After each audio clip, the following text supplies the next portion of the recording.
My mother-in-law smiled when she handed me the glass. A special birthday spritzer, she said. But what she didn't know was that I'd seen her slip something into it. So I smiled back, took the tray, and quietly switched glasses, hers for her husband's.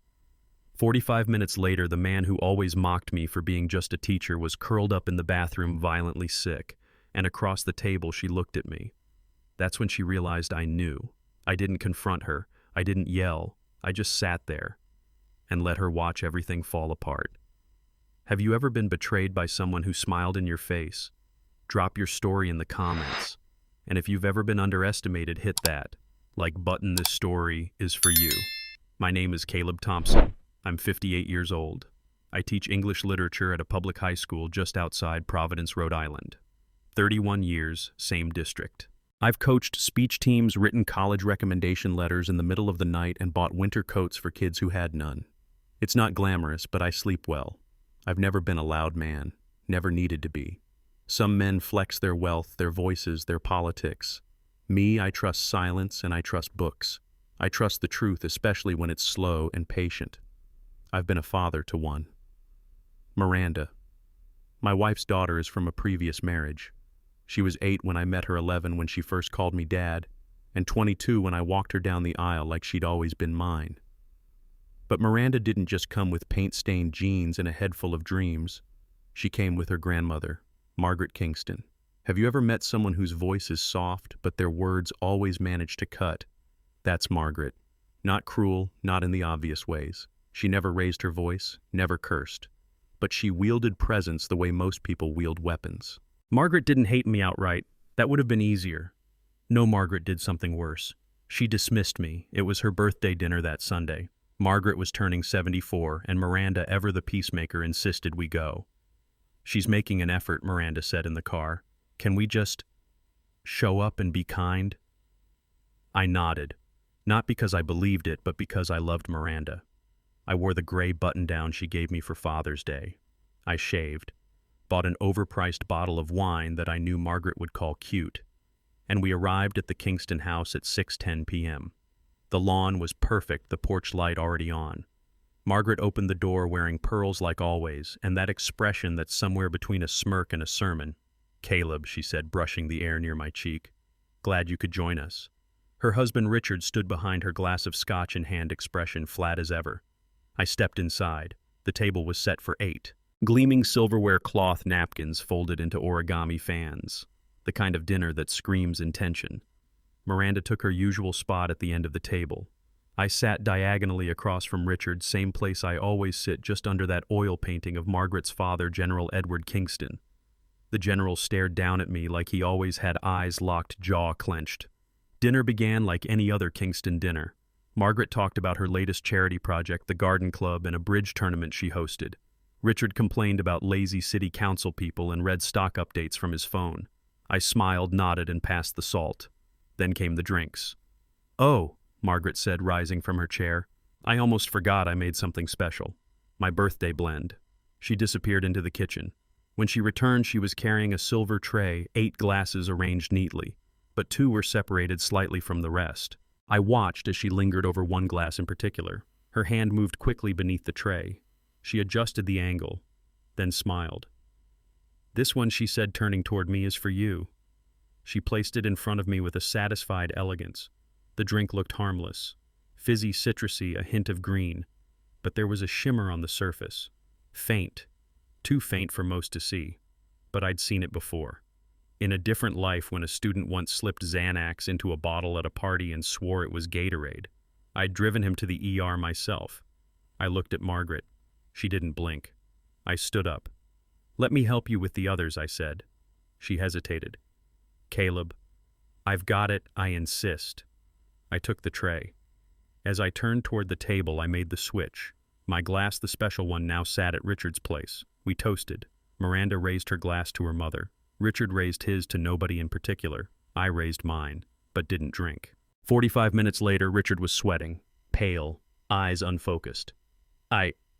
Excuse me, he muttered, rising from his chair. He didn't make it to the bathroom in time. We heard it, the violent, unmistakable sound of retching. Miranda leapt from her seat. Dad, Margaret followed, napkin in hand. I sat quietly. The special glass was still full in front of me, untouched.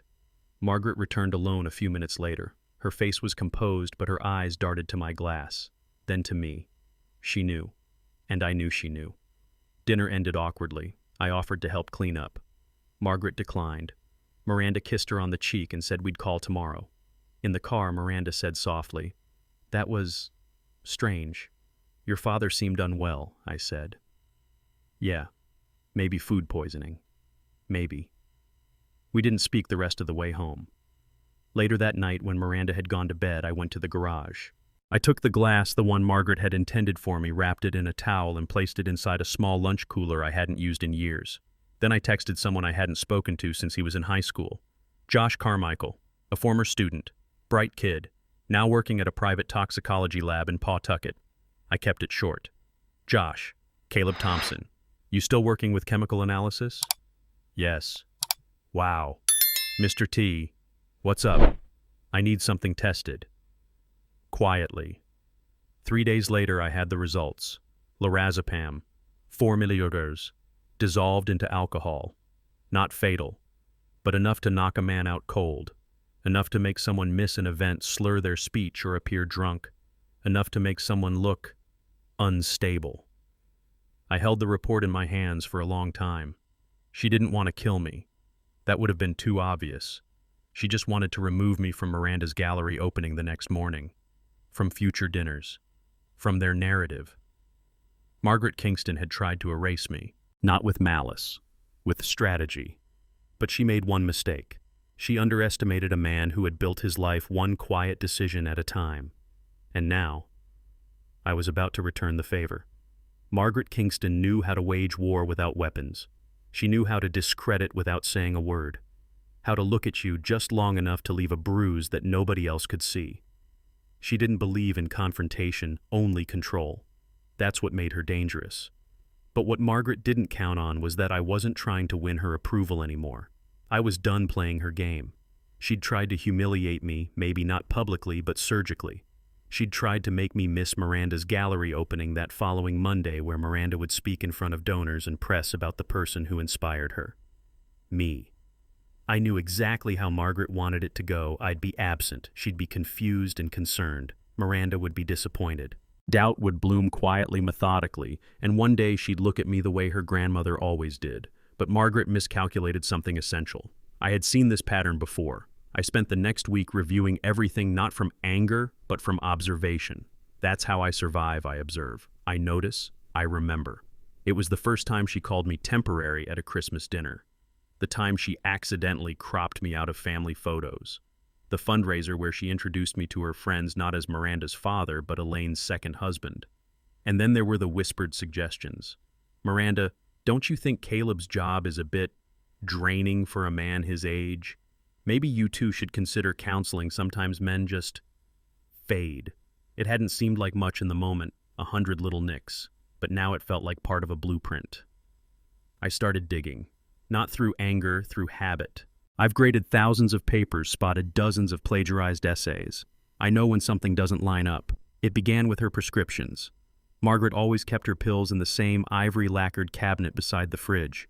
She was never discreet about them. In fact, she liked to rattle them just enough for you to hear. A few years ago, I drove her to a pharmacy when Richard was out of town. She complained loudly about needing a backup doctor who understood her better. I remembered that phrase.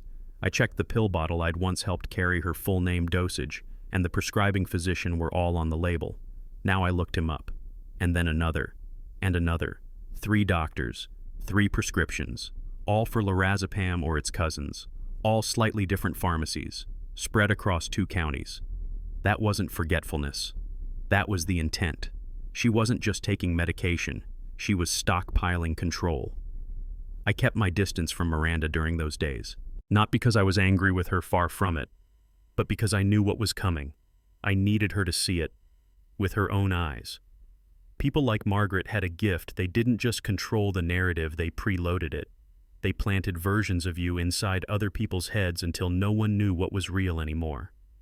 And Miranda. She loved her grandmother. The bond between them was layered, tangled.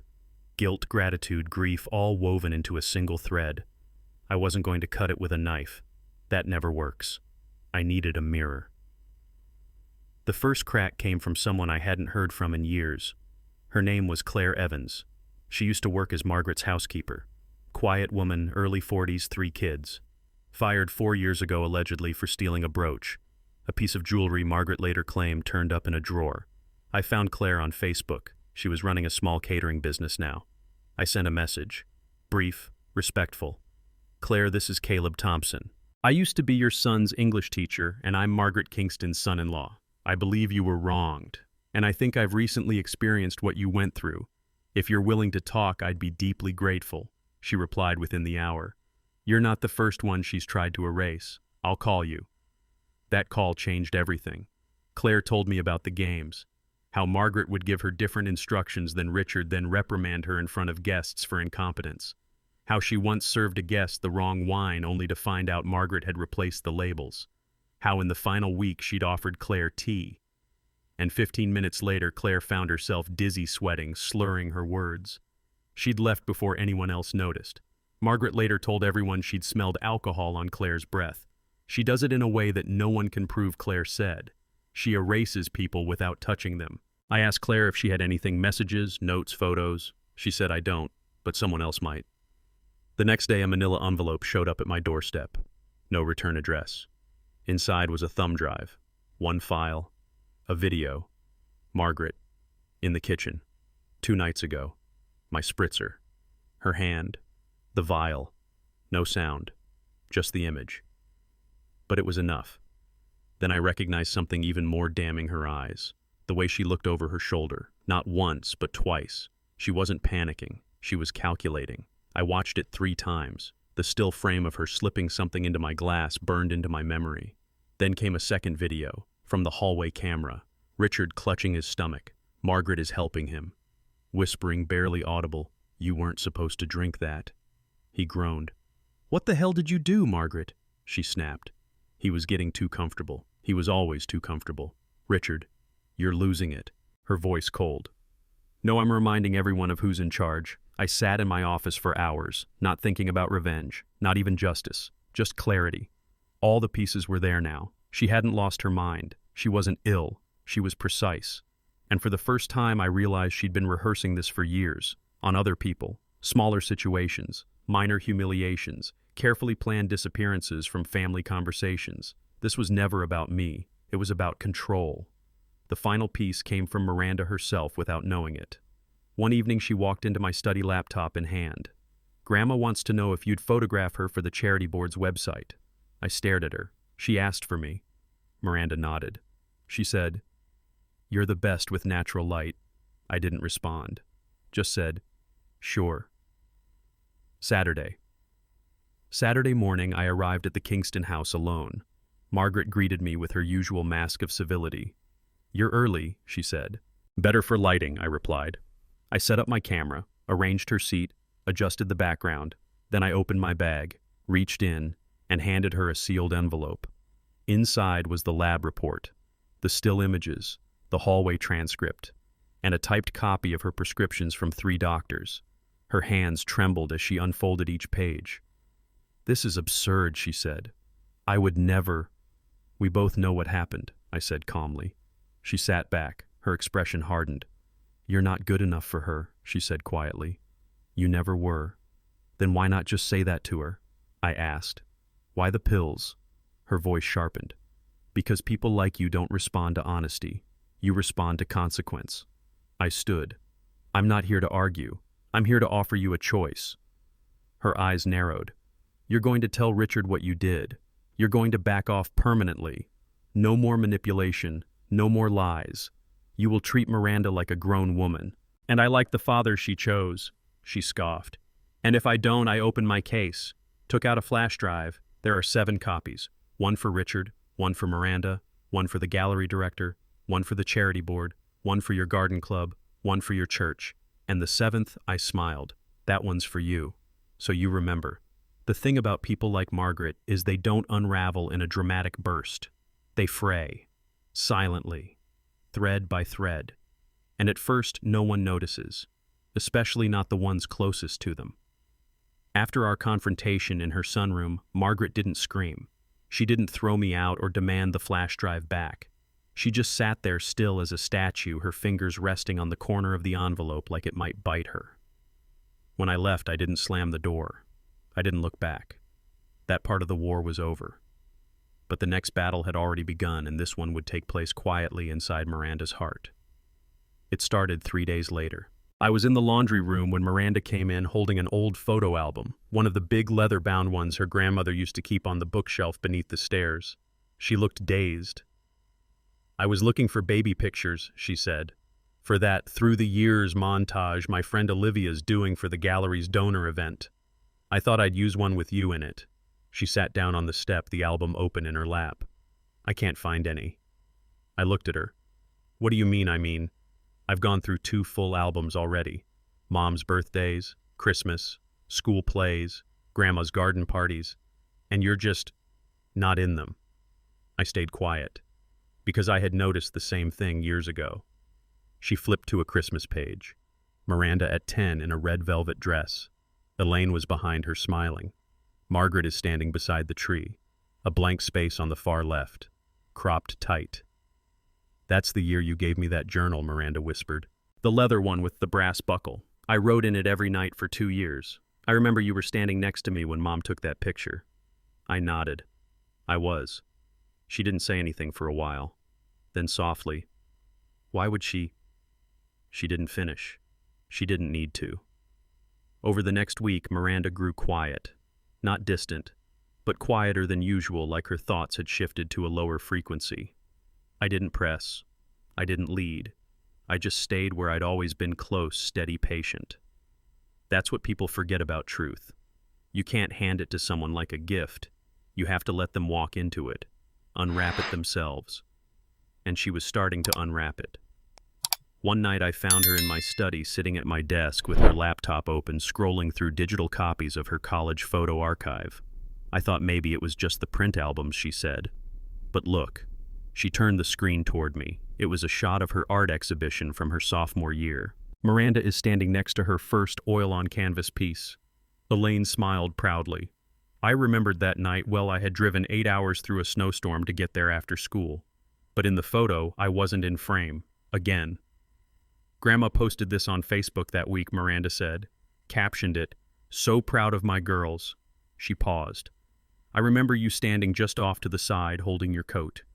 You never even made it into the pictures." I leaned against the doorframe, arms crossed. "She's been curating the story," Miranda said finally. "Hasn't she?" I nodded once. "She always has." A few days later, a package arrived at the house. No note, no return address. Inside a box of old videotapes, the kind you'd need a mini DV player to watch. On top, a yellow sticky note in familiar handwriting. Thought these might matter now. Claire Evans, Margaret's former housekeeper. I hadn't told Miranda that Claire had reached out. Not yet. But this changed everything. We set up the old player in the living room that night, hooked it up to the TV with a mess of cables and adapters. The first tape started with a family barbecue, summer 2006.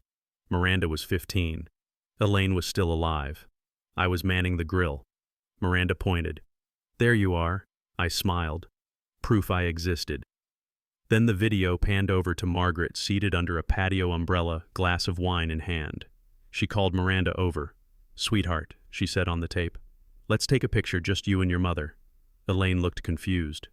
"What about Caleb?" Margaret waved her off. "Let's keep this one classic." On the tape, Miranda frowned. "He's part of the family." Margaret laughed. "Of course, darling. We'll do another one later."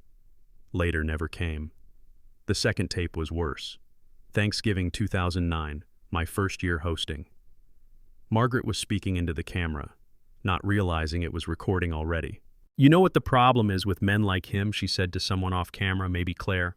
"They confuse usefulness with worth. He's useful, but he'll never matter." Miranda sat frozen on the couch. Her eyes didn't leave the screen. The video ended. Static filled the room. She stood up and walked out without a word. I didn't follow. She came back the next morning, eyes rimmed red, holding a dusty, leather-bound journal. "The one you gave me," she said quietly. "I found it in storage." She flipped it open, turned to a page dated just after Elaine's funeral. I remembered that time. Miranda was 19, trying to finish college, holding herself together with duct tape and poetry. She read aloud, "I don't know what a father is supposed to feel like. But when I came home tonight and Caleb had put fresh towels in my room and left a note that said, 'I'm here when you're ready,' I realized I didn't need to know what a father is supposed to be. I already had one." She closed the journal. "I don't know why I forgot that," she whispered. "Why did I let her bend it?" "Because she's good at bending things," I said, "especially truth." Miranda sat beside me on the couch. "I need to ask you something." "Of course." She took a breath. "That night, at her birthday dinner, you switched the glasses, didn't you?" I looked at her, slowly, steadily. "I did." She nodded. "I thought so." Later that day, Miranda called Margaret. I didn't ask what she said. All I knew was that the call lasted 12 minutes, and when it ended, Miranda walked out to the porch, sat beside me, and handed me her phone. "I want you to read this," she said. It was a text message from Margaret, the last in a thread of 10, all cold, all deflective. But the last one said, "You've always been too forgiving. That's your mother in you. He's manipulating you, and one day you'll see it." I handed the phone back. "She still thinks she can control the ending," Miranda said. "But the difference is, I'm not the same girl anymore." She looked out over the yard. "You know what the worst part is? What she never had to like you. But she couldn't stand that I loved you." I didn't say anything, just reached over, held her hand. Sometimes silence is the deepest kind of truth. I've learned this much. The moment you name the truth, people begin to choose sides, and those who've lived in fear of being disbelieved, they begin to whisper, some quietly, some with urgency, but always with relief. That week the house stayed unusually still. Miranda barely touched her sketch pads, didn't play her usual jazz in the mornings. She moved with an alertness I hadn't seen in her since Elaine's diagnosis, like she was balancing a truth too heavy for one hand. I gave her space. I made tea. I listened. And the world started answering back. It began with a letter, handwritten, left inside our mailbox without postage. The paper was thick, formal. The ink was black and pressed. The envelope simply said, "For Caleb, it's time." Inside was a note on stationery from St. Gabriel's Foundation for Arts and Literacy, a charity board Margaret chaired for 12 years. I knew something was wrong when she tried to remove you from the annual report list without telling anyone. Said you were unreliable and out of alignment with the family's image. But I remembered how you used to run the summer workshops for us. Quiet, generous. You made my daughter believe she could write. That mattered to me. I didn't know how to speak then. I do now. Signed, Susan Everett. I hadn't seen Susan in over a decade. She was a volunteer parent from the early years of the foundation, Miranda's classmate's mom. I remembered her vividly firm handshake, warm eyes, always offering to clean up after events. She'd attached a printout, meeting minutes, one in which Margaret had strongly recommended cutting ties with me due to erratic behavior and disciplinary concerns, none of which had ever happened. My heart didn't race, it sank. Because the more the truth surfaced, the more I realized this wasn't about one glass of spiked spritzer. It wasn't even about me. It was about a system Margaret had perfected. One by one, she had discredited anyone she couldn't control. That afternoon, I received an email from Claire Evans, the former housekeeper who'd sent the tapes. Subject line, "There's someone else you need to speak to." The body of the message was short. A name, a phone number, one sentence. She was engaged to Miranda before Elaine passed away. At first, I thought Claire had made a mistake. Miranda was never engaged before Michael, the painter she dated after college. Right, wrong. I called the number. It rang 6 times. Then a voice answered. "This is Thomas Rivera." I paused, cleared my throat. "Thomas. My name is Caleb Thompson. You don't know me, but you used to know my daughter Miranda Kingston." Silence. Then carefully, I haven't heard that name in years. We met at a coffee shop near Boston. He was in his early 40s now, wore glasses, cardigan, the kind of person who instinctively holds doors open even for strangers. He looked nervous. Not afraid, more like someone who'd built a new life and wasn't sure whether to invite the past inside. "I didn't think anyone would ever ask about that time," he said. We sat by the window. He sipped his drink. Then began, I was in love with her. We were going to get married. We'd picked a venue. A month later, she stopped returning my calls, said she didn't trust me anymore, that I'd been lying to her. His voice tightened. I hadn't. I let the silence hang, offering him space. Her grandmother, he said slowly, showed her an email, said it was from me, that I'd been seeing someone else while she was abroad. It wasn't true, but the email looked real. I raised an eyebrow. Do you still have it? He nodded. I saved everything. He sent it that night. The forwarded message was expertly written, dates aligned, signature matched. But two things stood out. The email address it came from wasn't his. It was close one letter off. And the IP address traced back to Kingston Property Holdings, Margaret's company. I stared at the screen in the dark. My jaw set, my hands still. The same pattern, just more sophisticated. She hadn't just erased people from pictures. She'd erased them from real life. And Miranda never even knew she had once been engaged. I printed everything. The forged email, the IP trace, a dated screenshot of Miranda and Thomas in a college campus hallway, arms wrapped tight, happy young. Then I placed it into a manila folder labeled simply Things That Were Taken. Later that week, Miranda was painting in the garage. She hadn't said much since finding the tapes, but I noticed she'd started to draw Margaret differently, less form, more shadow. Eyes that stared without warmth, lines that didn't resolve into smiles. I handed her the folder, said nothing. She opened it slowly. The color drained from her face. This is Thomas. She looked at me, eyes clouded. I was engaged. I nodded. You were. I don't remember. You were told not to. She swallowed hard. Tears didn't fall, but her voice broke. I don't know what's mine anymore. What memories are real? What was edited? What I threw away because she told me to. I didn't interrupt.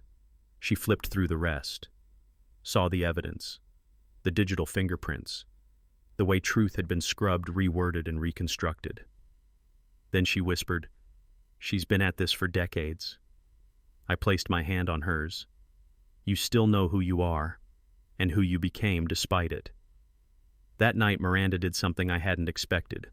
She called Owen, her cousin, Margaret's only grandson, the golden boy. He was polite, formal, still living under his parents' roof in Margaret's narrative. But Miranda was calm, clear. I need you and Vanessa to come to dinner this Sunday, she said. We have something to show you, and it's time you saw it for yourself. Sunday came. Vanessa arrived first, holding a folder of her own. She hugged Miranda tightly, then looked at me and nodded. Owen followed, stiff and unsure. He sat down slowly, scanning our living room like a trap might spring from the bookshelves. Then we pressed play. The same tapes, the same video of Margaret spiking my drink, the same hallway argument. When it ended, Owen leaned back. That could be edited. Miranda turned to him. Owen, stop. Look at me. She pointed to a frame. That's your grandmother. Our grandmother. What she said. What she's been doing. It's all there.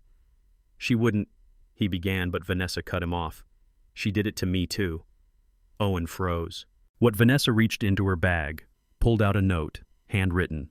She slipped this into my purse 2 years ago, said it was an accident. But it wasn't. Owen took it, read aloud. You'll never be enough. Not for this family, not for Owen, not for the future we've planned. His hands shook. I didn't know. Vanessa wiped a tear from her cheek. You weren't supposed to. That night after they left, Miranda sat across from me in the kitchen, her hands around a cup of chamomile tea she hadn't touched. She tried to poison you, she said softly. And still you didn't destroy her. No, I said, because this wasn't about revenge. It was about truth. Miranda nodded slowly. I'm ready now, she said, to face her. I reached for her hand. And I'll be right beside you. We didn't walk into that house to create a scene. We walked in to reclaim something. Not revenge, not apologies. Just truth, the kind that had been buried beneath porcelain smiles and carefully manicured lies for decades.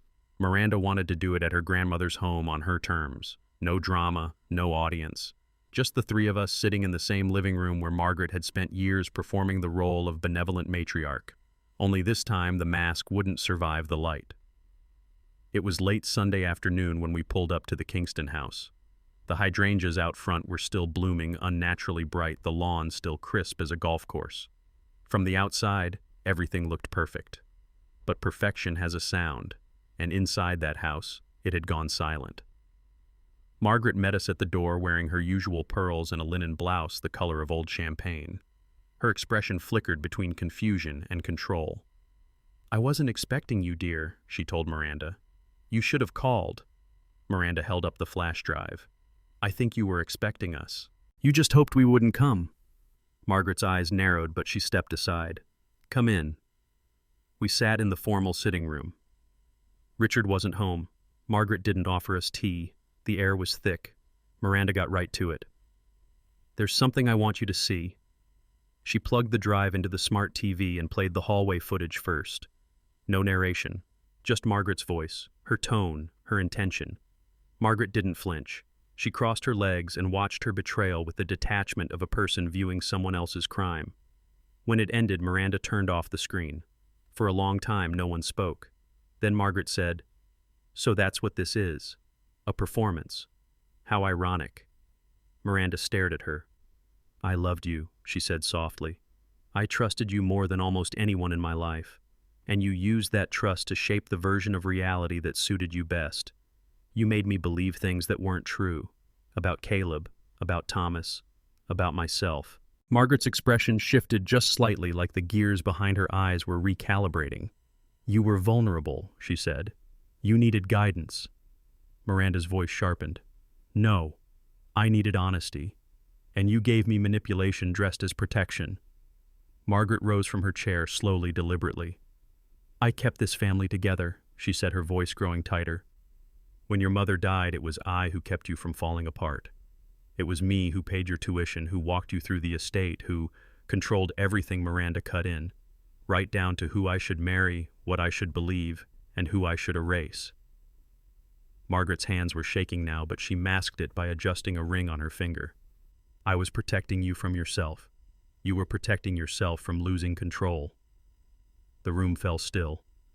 Margaret turned to me then for the first time that evening, her voice like ice sliding across glass. "And you, sitting there like some noble martyr, do you think you've won?" I met her gaze.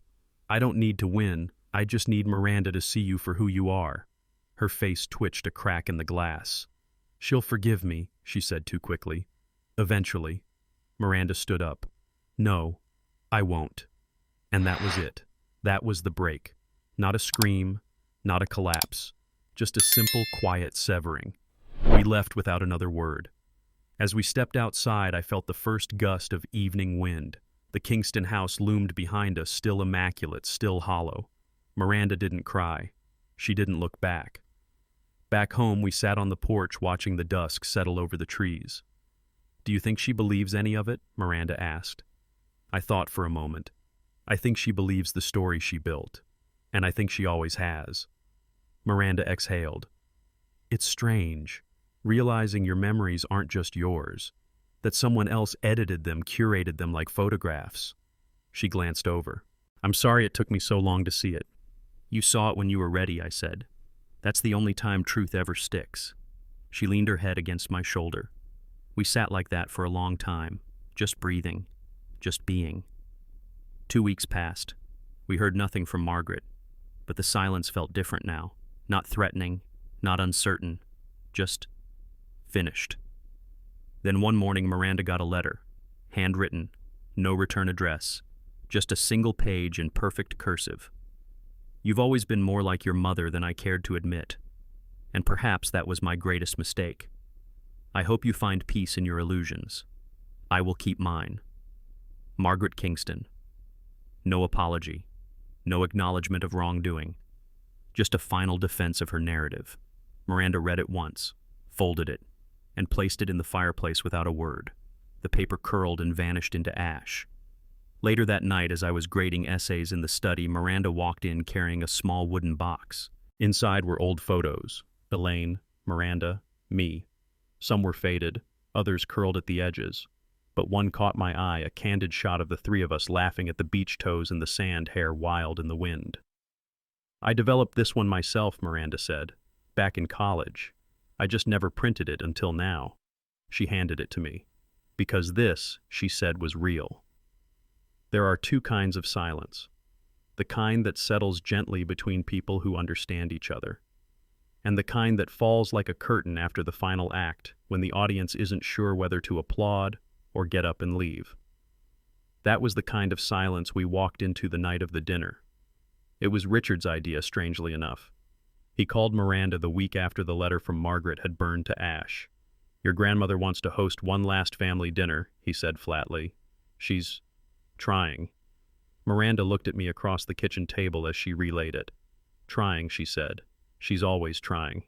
To steer, to rewrite." Still, she agreed. Not for Margaret. For closure. But this time, we'd be the ones directing the evening. I asked her to trust me with the planning, the sequence, the message. "Are you sure?" she asked. "Absolutely," I said. "And I'll keep it quiet. Clean." And finally, the evening was set. Sunday, 7 p.m., Kingston House. Just family. The last time I'd walked through those doors with evidence in my pocket, I'd left quietly alone, knowing what I held would change everything. This time I was bringing more than paper. I was bringing the truth in her voice. I arrived first, early enough to help set the table. Margaret greeted me as if none of it had happened. "Caleb," she said with a manufactured warmth. "Still like your roast medium." I looked her in the eye. "Still prefer it honest." She blinked, the smile wobbling for half a second. Miranda and Owen arrived together. Vanessa followed shortly after with a folder tucked beneath her coat. No one hugged. No one asked how the week had been. By the time we sat, the dining room felt like a stage. Margaret raised her wine glass. "To family," she said.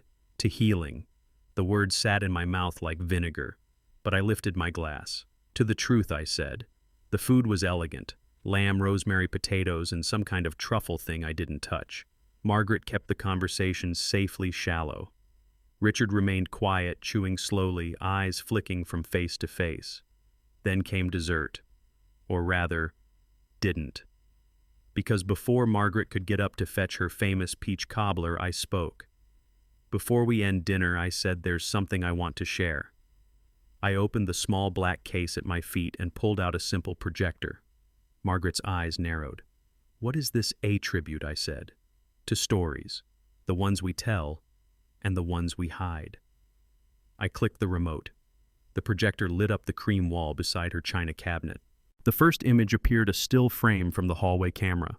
Margaret's hand is holding the vial, her eyes checked over her shoulder. Gasps, silence. The next clip played the hallway argument with Richard. Her voice, her calculation. Richard's hand froze around his fork. Then came the interview clips. Short, spliced, anonymous. A woman's voice.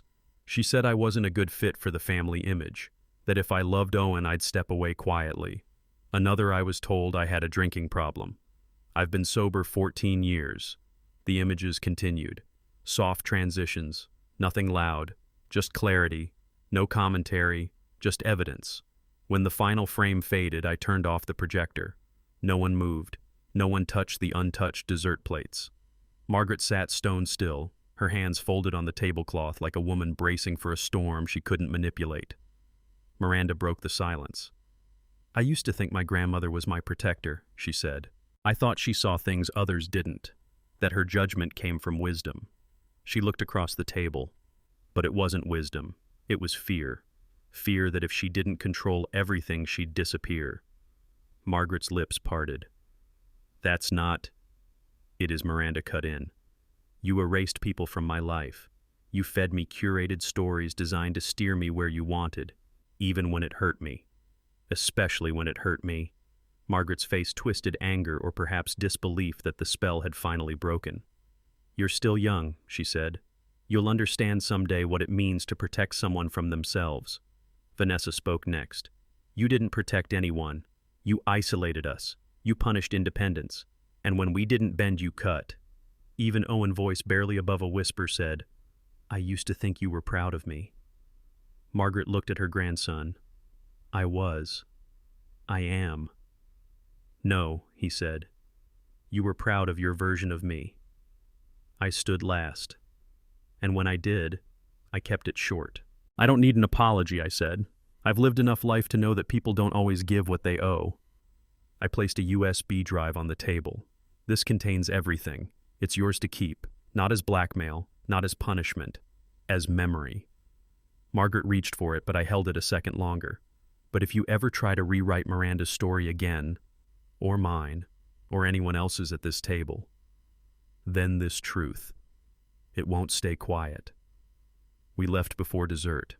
There was nothing sweet left to serve. Back home, Miranda sat on the porch with a blanket over her shoulders.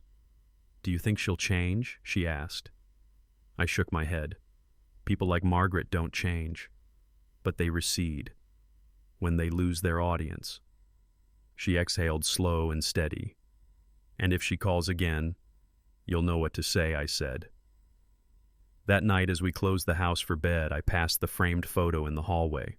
Miranda and I, sand between our toes, laughter in midair, a real moment, unedited. And for the first time in years, I didn't feel erased. I felt seen, not by Margaret, but by the only person who mattered. 3 days after the dinner, Richard Kingston showed up on my porch. No phone call, no appointment. Just a quiet knock at 6:42 in the evening, just after sunset, when the sky had turned the color of old lavender. He stood there in a pressed overcoat, his expression unreadable, holding a manila folder tucked beneath one arm. I opened the door. "Richard," I said simply. "Caleb," he replied, nodding once. "You got a few minutes?" I stepped aside. We sat in the den, the same room where I'd once graded essays late into the night and where Miranda had first learned how to write letters to Santa by dictating them to me word for word. Richard looked around as if he were seeing it for the first time. "Didn't think I'd be here," he said after a long pause. "I didn't either," I said. He set the folder on the coffee table but didn't open it yet. I watched that footage again, the one from the hallway. I said nothing, just waited. He rubbed the bridge of his nose, then looked at me. "She's always been commanding," he said. "Even when we were first married. Back then it felt like strength. A woman who knew what she wanted, who wouldn't be pushed around." He gave a hollow laugh. I mistook manipulation for elegance. For a while he didn't speak, and I didn't push. I've learned that silence often pulls more truth out of a man than questions ever could. Finally he opened the folder. Inside was a stack of papers, old photographs, letters, a few newspaper clippings yellowing at the edges. After the dinner, he said I went up to the attic. First time in years. There's a trunk she kept from when she worked in PR before Miranda was born. I'd forgotten about it. He held up one of the photos. It was Margaret Younger sitting beside a woman in a wheelchair holding a microphone. Her sister, Richard said. Caroline, stroke survivor, lived with Margaret in her 20s. I leaned forward. "I didn't know she had a sister." "No one does," Richard said, "because Margaret never talks about her." He passed me the photo, then unfolded a typewritten letter. It was dated July 12, 1985. "I'm sorry, Maggie. I told them the truth. About the money. About how you moved it," they asked. "I didn't lie. I thought we were past that." I looked up at him. "She cut Caroline out after that," Richard said. "Completely. Caroline passed away in assisted living. Alone. Margaret never attended the funeral." My throat tightened. "I don't think Miranda even knows she had a great-aunt," I murmured. "She doesn't," Richard confirmed. "And that's not all." He reached into the folder and pulled out a birth certificate. Not Miranda's. Elaine's. Only the mother's name was listed. The father's line was blank. I looked at him. "She told me Elaine's father died in Korea," Richard said. "Decorated. Honorably discharged posthumously. That's the story she told everyone." He paused. "But I found this in the trunk, too." He handed me a newspaper clipping. It was an arrest report. 1959. For a man named James Harlan. Fraud, embezzlement, domestic battery. And at the bottom, next of kin, Margaret Kingston fiancé. He wasn't a war hero. He was a con man. I think Richard said that Margaret's first experience with betrayal was being found out, not being lied to. I sat back. The picture was clearer now, and darker. "She's been running ever since I said." Richard nodded slowly. "Building layers, personas, stories to shield the truth, to control it. He closed the folder gently. I didn't come here to ask for forgiveness, Caleb. I know I enabled it. I stayed silent. I let her frame people, Claire Thomas. You. Because silence is comfortable. It doesn't make you the villain, just invisible. His voice cracked just once. And now my grandchildren don't look at me the same way. He looked up. I wanted you to have this, he said, gesturing to the folder. Not as ammunition, but as context. Thank you, I said. Then he surprised me. I think I'd like to talk to someone, he said. A professional. I didn't smirk, didn't offer a clever response. I just nodded. I think that's the bravest thing you've said tonight. After he left, I sat alone in the den, flipping through the documents again. Each page felt like a bone from the skeleton she'd buried for decades. But instead of feeling triumphant, I felt mournful. Because truth is not a sword, it's a mirror. And when you hold it up to a legacy built on fear, it reflects every face that went along with it, including yours. The next day, I showed the file to Miranda. She cried.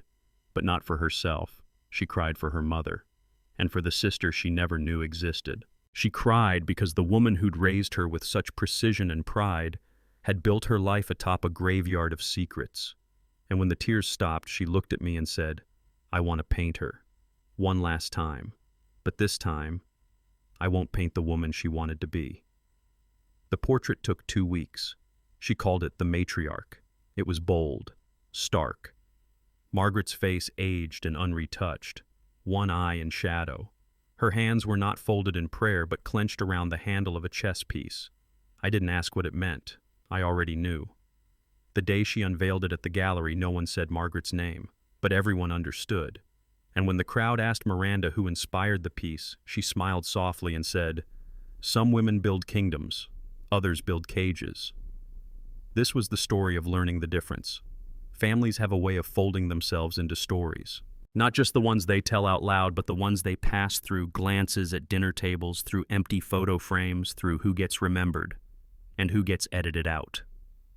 After the gallery opening, Miranda's painting made its rounds faster than we expected. The portrait, the matriarch, stirred conversations in corners. Whispers from board members, artists, and relatives who had for years pretended not to see the cracks in the Kingston family glass. It didn't take long before the phone calls began, and this time they weren't directed at Miranda, they were directed at me. The first came from Aunt Harriet, Margaret's older sister-in-law. Caleb, she said over the line, her voice brittle but controlled, I don't pretend to understand everything going on, but I saw that painting. And I saw what wasn't said, which in this family usually means everything. I waited. Is it true? She asked. What did Margaret do to Thomas? What did she try to do to you? I didn't answer directly. Instead, I said, it's not about what she did. It's about what she kept doing, and what others kept allowing. There was a long pause, then a quiet reply. Well, I allowed it too, didn't I? That call was the first crack in what used to be a unified front. Soon came more. A cousin in Virginia who'd been ostracized over a marriage that Margaret had deemed beneath the family.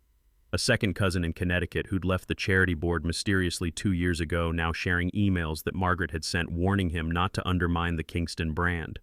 Even Owen's younger brother Samuel texted Miranda, I always thought you were overreacting. I'm sorry. I was just scared of what it would cost to stand up to her. You were right. Truth, once it lands, doesn't whisper. It echoes. Margaret, for her part, went silent. But Richard kept talking privately. Miranda and I learned he'd begun attending sessions with a retired therapist who used to volunteer at the foundation, not as penance, but to understand his role in the house of mirrors they'd built. It wasn't redemption, but it was something. Then came the invitation, not from Margaret's niece who was organizing the Kingston family summer reunion in Newport. Every year the family gathered at the summer estate. It had become a tradition, a theater of togetherness curated by Margaret down to the seating charts and the brand of sparkling water. This year the invitation looked different. The card said, We invite all branches of the Kingston family and all truths. Below it a handwritten note, Miranda, we want you to come. And Caleb too. It's time the rest of us learned how to listen. We debated it for 3 days. Miranda paced our living room more times than I could count. She made pros and cons lists on sticky notes, talked to Vanessa, talked to Owen. And finally she looked at me. "I'm not going to that house to make peace," she said. "I'm going to tell the truth, to their faces. And if they still choose to stand with her, then at least I'll know." I nodded. "Then I'll be there beside you." Newport was clouded and gray that day, a calm, coastal quietness that suited us just fine. The family house sat on its cliff like it always had, pristine, powerful, and pretending to be timeless. Inside, the long dining table was set for 20. Margaret was already seated at the head. Of course she was. But for the first time, no one rose when she did. Instead, all eyes turned to Miranda as she entered. She didn't raise her voice. She didn't even sit down. She just opened a manila envelope and began to speak. She laid out the facts, what Margaret had done to her fiancé, what she had attempted with me, the fabricated emails, the pills in the spritzer, the forged documents, the cropped photos, the missing names, the patterns. Then she said, "Some of you saw this, and said nothing. Some of you knew something felt wrong but told yourselves it wasn't your place. And some of you believed her." She turned toward Margaret. "I believed you too," she said, "for most of my life, until the weight of your version of me stopped feeling like protection and started feeling like suffocation." Margaret stared back, arms crossed, face carved of granite. She didn't interrupt, didn't apologize. She simply waited for it to end. And when it did, she said only this: "Your mother would be ashamed." The room froze, but Miranda didn't flinch. "No," she said. "She'd be proud, because I finally learned to stop calling control love." We left soon after. Didn't stay for the lobster rolls. Didn't wait to hear who took whose side, because the point wasn't to change them. The point was to stop living under their weather. The next morning, Miranda woke up early and walked into my study. She carried a small box in her hands, one I hadn't seen in years. "I found this in Mom's old dresser," she said. "It's mine now, but I think it belongs to both of us." Inside were sketches, drawings Miranda had done as a child. Some had notes scribbled in the corners, little comments from Elaine in blue ink. But one drawing stopped me. It was a crayon sketch. A girl holding the hand of a man in a sweater vest. The sun is overhead, labeled in uneven handwriting, "Me and Dad." Miranda smiled. "I must have drawn this when I was 8. I looked at the date on the back. June 12, 1997, the week I moved in. "You knew then," I said. She nodded. "I just forgot for a while. She made me forget." I wrapped my arms around her. "You remembered in time," I said. "And that's all that matters. Some victories aren't loud. They don't come with confetti or applause. They come in manila envelopes, plain font, and legal language so clinical it nearly sterilizes the emotions behind it. But I knew what it meant the moment I opened the letter. So did she. It arrived in late October, just as the leaves in Cambridge began to blush their way into winter. The return address was from Gordon Burke and Wells, the Kingston family's longtime legal counsel. Same firm that handled the foundation's taxes, the estates, and the so-called succession planning. Inside, on thick ivory paper, was a revised codicil to the Kingston Trust, effective immediately. Richard Kingston, as trustee, had formally transferred 37% ownership of the Kingston Foundation's assets and voting rights to Miranda Elaine Kingston. A second amendment named me Caleb Rowan as co-signatory and board advisor with the power to veto financial decisions about family members, including Margaret. No ceremony, no ribbon cutting, just 2 initials at the bottom, RK. I wasn't surprised Richard had done it. Not entirely. After the Newport confrontation, I'd heard rumors through gallery circuits and legal whispers that Richard had begun cleansing the books, as one associate put it. But seeing it in writing was something else entirely. I handed it to Miranda. She sat in silence for almost a full minute. Then, "She'll try to undo this." I nodded. "Let her try." We didn't have to wait long. 3 days later, Margaret showed up at Miranda's studio. No assistant, no driver, no pearl brooch, just her gray wool coat damp from rain and eyes that hadn't slept. Miranda opened the door halfway. Miranda Margaret began, her voice low, not quite trembling, but close. "We need to talk." "Do we?" Miranda asked. "I made mistakes," Margaret said. "No," Miranda replied calmly. "You made a pattern. Margaret's jaw set. "You don't understand what it means to hold a legacy," she snapped. "You've never built anything from the ground up." "I watched you burn people for bricks," Miranda said, voice like glass. "That's not building. That's conquering." There was a long pause. Then Margaret, in a voice I hadn't heard from her in decades, said, "You're going to ruin this family." Miranda stared at her for a moment, and then said the quietest, most dangerous sentence I'd ever heard. "This family was already ruined. I'm just choosing not to be part of the wreckage." And she closed the door. The next week, the foundation board convened. It wasn't a hostile takeover. It was a quiet rearrangement. Richard formally stepped down. Miranda took his place. I declined a title but accepted an advisory position that would give me oversight of ethical governance, especially where financial decisions intersected with family. Margaret, of course, voted no. She was overruled. No shouting, no drama, just silence. And one final signature. Weeks later, Miranda and I sat on the back porch of our house with mugs of peppermint tea. She watched the wind move through the trees like they were answering a question no one had asked aloud. "I'm not angry anymore," she said softly. "I know," I replied. "I'm tired," she added. "But not the kind of tired that breaks you, the kind that comes after you finally set something down." I reached into the envelope I'd been carrying for days, slipped a small velvet box across the table. She hesitated, then opened it. Inside was a simple gold chain with a pendant, a tiny detailed sketch of a tree engraved on the back. Rooted, not trapped. Her breath caught. "It's the tree from the cabin," she whispered. "Where did you first start sketching again?" I said. "Where I first saw you. See yourself." She closed the box and placed her hand over mine. "You remembered." "Always," I said. "We didn't host a press release, didn't publish a tell-all. We just got to work."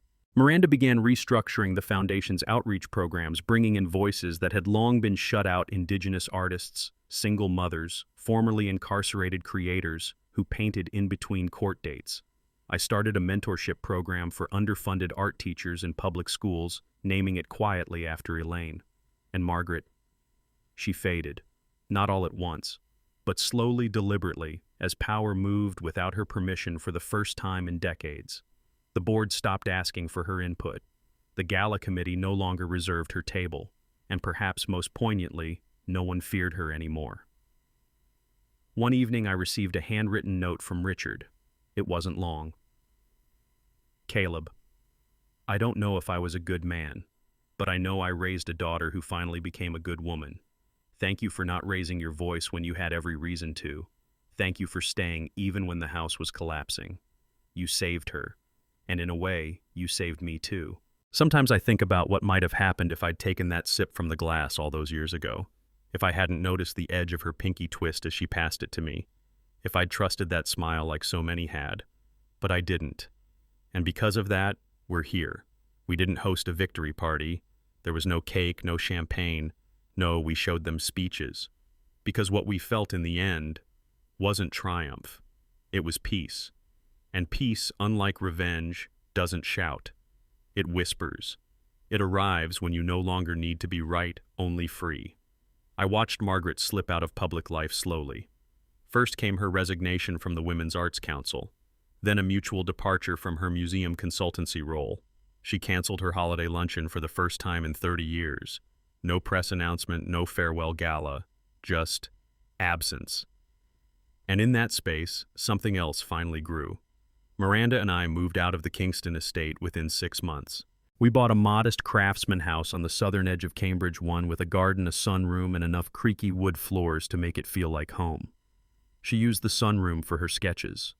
I took over the basement for my books and clay work. We slept well. We laughed often. We made tea at 7 a.m. like clockwork, then forgot the mugs by 7:15. We were not trying to win anymore. We were just trying to live. One day, Miranda came back from the foundation holding a letter. From a woman named Alana, she said. Says her daughter just got a grant. Single mom, used to paint on the back of cereal boxes while working at the nursing home. Now she's headed to her first exhibit in Boston. I nodded. "Did you know she named the piece after you?" Miranda added. "It's called Rooted, Not Trapped." I smiled.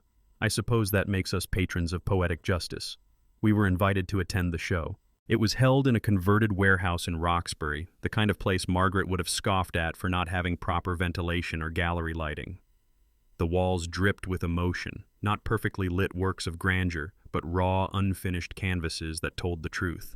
Stories in paint, scars turned into color. Alana's daughter found us near the coffee table. "You believed in me," she said to Miranda, holding back tears, "when no one else even saw me. You made yourself visible," Miranda replied gently. "We just made sure the lights were on." That night back at home, I opened my journal, the one I hadn't written in for months, and I began simply, "Some legacies are inherited, others are chosen." I don't think Margaret ever understood that part. For her legacy was preservation, holding a position maintaining the illusion of dignity through control. For us, legacy became creation, making space even when none had been made for us. There's a difference. And it's the difference that saved Miranda, and saved me too. People sometimes ask if I forgave her, and the truth is, no, not in the way they mean. I didn't erase what she did. I didn't excuse the manipulation, the humiliation, or the way she almost cost Miranda everything. But I released it. Forgiveness isn't always about making peace with the person. Sometimes it's about making peace with the wound.